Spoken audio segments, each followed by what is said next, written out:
Hi friends, இன்றைக்கி நம்ம ஏரியாவில் எதை பற்றி பார்க்க போகிறோம்னா, நம்ம பேட்ஸ்க்கெலாம் மார்னிங் பிரேக்ஃபாஸ்ட் தான் பார்க்க போகிறோம்.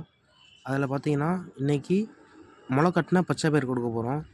ஸோ அந்த மாதிரி பச்சை பயிரெலாம் எதுக்காக கொடுக்குறோன்னா, பேட்ஸோட க்ரோத்துக்காகவும் நல்ல கண்டிஷனுக்காகவும் எந்தெந்த டைம்லலாம் அந்த பச்சை பயிர் கொடுக்கணும் அப்படின்னு பார்த்தீங்கன்னா, ப்ரீடிங்க்கு முன்னாடி, அப்புறம் பார்த்தீங்கன்னா சிக்ஸ் ஹேட்ச் ஆனதுக்கு அப்புறமேலு, இடப்பட்டையில் அந்த இன்குபேட் பண்ணிகிட்ருக்கப்ப பச்சை பயிரெலாம் கொடுக்கக்கூடாது.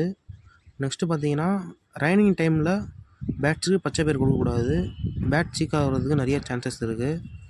எதனால் பச்சை பயிர் இன்குபேட் பண்ணிகிட்ருக்கப்போ கொடுக்கக்கூடாதுன்னா, பேட் திருப்படி ப்ரீடிங் ஆக சான்சஸ் இருக்குது. அதனால் ஆல்ரெடி லே பண்ண எக்ஸை காப்பாற்றாமல் போகலாம்.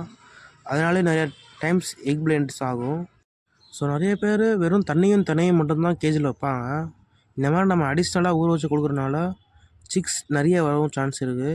நார்மலாக 3 சிக்ஸ் கொடுக்குறவங்கள்ட்ட 5 சிக்ஸ் கொடுக்கும். ஸோ பச்சை பயிர் மட்டும் ஊற வச்சு கொடுக்கணுன்னு எந்த வித விஷயமும் இல்லை. கோதுமை, கொண்டக்கடலை, மொச்சை அது மாதிரி நிறைய ஊற வச்ச ஐட்டம் நிறைய கொடுக்கலாம்.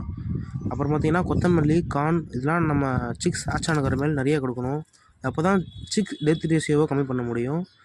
ஸோ பாய், நெக்ஸ்ட் வீடியோவில் பார்க்கலாம்.